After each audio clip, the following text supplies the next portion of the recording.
Mengantisipasi penyebaran penyakit mulut dan kaki pada sapi, Balai Besar Karantina Pertanian Makassar perketat pengawasan masuk dan keluarnya hewan ke Sulawesi Selatan.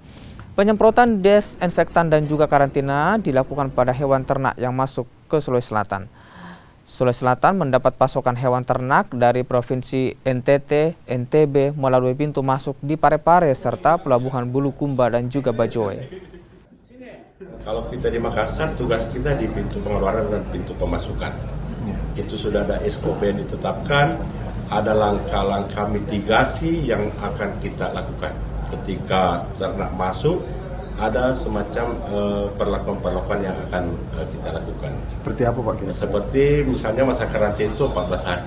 Jadi ketika ternak masuk itu harus dikarantina 14 hari. Seperti itu.